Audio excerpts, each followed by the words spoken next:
Bab 13. Pembangunan rumah Mak Dami sudah selesai, tinggal menunggu hari baik untuk menempatinya.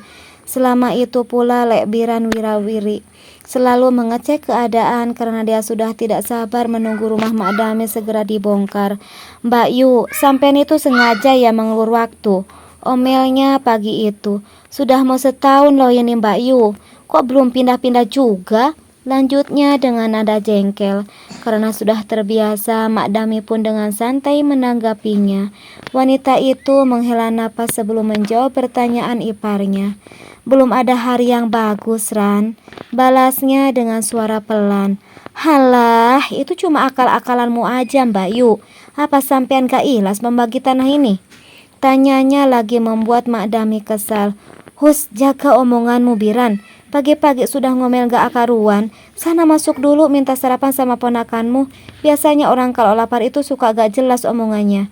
Ya persis kayak kamu ini."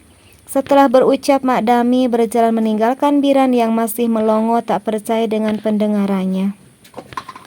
Surti dan Tejo yang ada di dapur tertawa cekikikan melihat kejahilan Mak Dami pada pamannya. "Rasain tuh Lek Biran, pagi-pagi sudah kena semprot ibu." Dengan perasaan dongkol akhirnya Biran memilih pulang. Ada amarah di sorot matanya, kemudian tercipta sebuah senyum sinis di bibirnya. "Bapak, sampean mau kerja ta?" tanya Wahid setelah mendekati bapaknya. "Iya Hid, kenapa?" Tejo malah balik bertanya pada putranya. Wahid pengen dibuatkan layangan. Teman-teman Wahid banyak yang sudah punya, Pak." Wahid mengadu pada bapaknya. "Beli aja di Bule City, Hid. Di sana kan banyak pilihan warnanya," sahut lelaki yang sudah bersiap untuk berangkat kerja. "Aku mau layangan sowangan, Pak. Yang bisa bunyi itu loh," protes bocah itu. Setelah itu dia memperagakan gerakan layanan sowangan yang besar beserta suaranya. Emang Wahid bisa memainkannya. Kali ini Tejo kembali duduk, sepertinya dia akan berbicara serius dengan jagoannya. "Ya sama bapak, makanya bapak gak usah kerja," rengek Wahid lagi. Budi yang sudah menunggu Tejo di pinggir jalan ikut menyahut pembicaraan anak dan bapak itu. "Sekarang bapakmu biar kerja dulu, Hid. Nanti sore aja buat layangannya ya. Nanti dibuat bantu bikin biar lebih bagus ya," bujuknya pada lelaki kecil itu. Wahid masih cemberut karena keinginan tidak dikabulkan. Apalagi sekarang adalah hari Minggu. Sekolahnya sedang libur, dia ingin bermain layangan dengan bapaknya. Sederhana itu yang diinginkannya. "Udah ya Hid, bapak berangkat dulu, jangan cemberut aja, ntar gantengnya hilang loh," canda Tejo sambil mengulurkan tangannya. Wahid tetap menyambut tangan bapaknya, menciumnya walau merajuk, dan itu membuat Tejo tertawa. Dia pun segera pergi setelah mengacak-acak rambut jagoannya. "Assalamualaikum," ucapnya berpamitan. "Waalaikumsalam." Walaupun sedang kesal, bocah itu tetap menjawab salam karena kata Ustazah Ais, menjawab salam itu hukumnya wajib.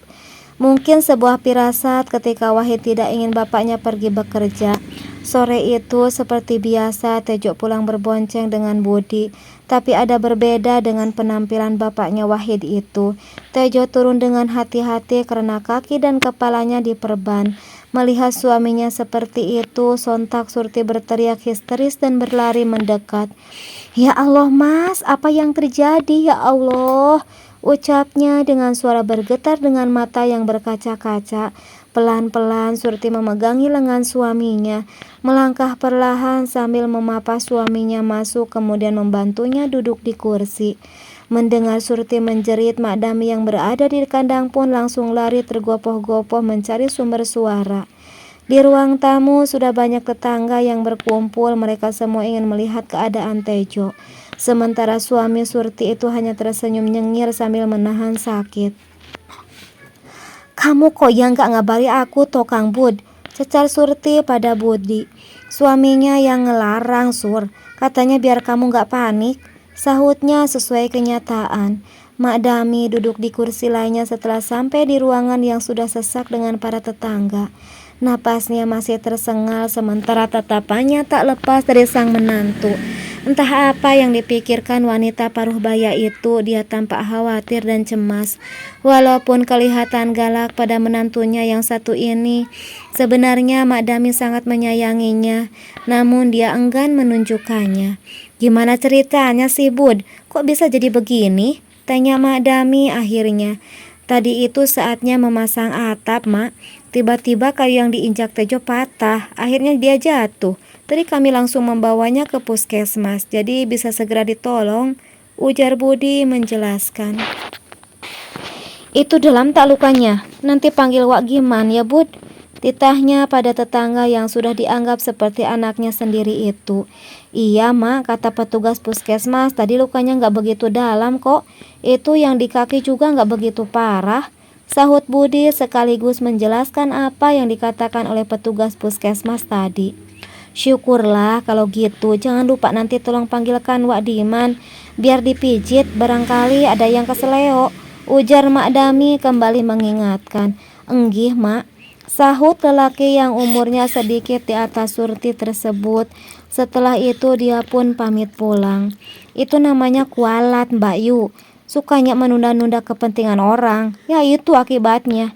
Tiba-tiba Lek Biran menyeletuk dari luar. Entah siapa yang memberitahunya, sudah nongol aja. Mak Dami yang mendengar omongan Biran langsung keluar. "Jaga mulutmu itu, Biran. Orang tua kok mulutnya jelek? Gak ada hubungannya semua ini dengan apa yang kamu ucapkan. Kalau kamu gak bisa bicara baik-baik, mending diam, gak usah ngomong. Dan lebih baik lagi jika kamu pulang saja," usir Mak Dami kalem. "Ingat Mbak Yu, kalau sampean tidak segera membongkar rumah itu, aku yang akan membongkarnya," ancamnya sambil beranjak pergi. "Pulang sana, sudah tua bicaranya suka ngawur," gerutu Mak Dami menahan emosi. Malam yang sepi, semua orang sudah terbuai dalam mimpi masing-masing. Mereka semua tengah melepas lelah, mengistirahatkan raga yang sudah bekerja keras seharian. Tak ada yang tahu jika seorang di antara mereka punya niat jahat. Orang itu mengendap-endap sendirian di gelapnya malam, membawa jerigen berisi minyak tanah. Niatnya sudah bulat, keserakahan sudah membutakan hatinya. Yang dituju adalah tempat penyimpanan jerami kering dekat kandang sapi. Minyak tanah disiramkan, korek sudah dinyalakan. Dengan senyum mengembang dia melempar korek apinya dengan cepat. Api menyambar jerami. Hawa panas membuat Sipon dan Legi terbangun. Kedua sapi itu berjingkrak-jingkrak sambil melenguh panjang. Kedua binatang itu berusaha lepas dari tali yang mengikatnya di keranci. Mendengar kegaduhan, Tejo pun terbangun. Dia terlonjak saat melihat si jago merah berkobar di gelapnya malam. "Dik, ayo bangun, ada kebakaran." Tejo membangunkan Surti sambil berlari keluar. Tak dihiraukannya rasa sakit yang menjalar di kakinya. Perban putih itu kini berubah warna sekaligus basah oleh darah. "Tolong, tolong, tolong, kebakaran!" Tejo berteriak sekuat tenaga dengan menerobos masuk untuk menyelamatkan sapi-sapinya. Mendengar teriakan di antara kegaduhan, Budi yang rumahnya paling dekat langsung terbangun. Lelaki itu bergegas keluar. Budi sedikit tertegun, namun setelah sadar dia kemudian menabuh kentongan yang tergantung di tiang depan rumahnya. "Hideng, tangan hideng." Banyak tetangga yang sudah keluar dari rumah masing-masing. Mereka berbondong-bondong datang menolong. Beberapa lelaki ikut masuk ke kandang untuk menyeret sapi-sapi yang sudah kepayahan. Mak Dami dan Surti menangis menjerit. Begitu juga dengan Wahid yang berada dalam gendongan ibunya. Gema takbir bersahutan. Semua warga bahu-membahu berusaha memadamkan api yang sulit ditaklukkan. Si jago merah itu seolah mengamuk, menjilat apa saja yang disentuhnya hingga menjadi abu. Setelah warga bahu-membahu berusaha memadamkan api, akhirnya si jago merah itu bisa ditaklukkan menjelang subuh. Sekarang yang tersisa hanya puing-puing bangunan, juga aroma khas dari kayu dan plastik yang terbakar. Mak Dami masih bersimpuh sambil menangis.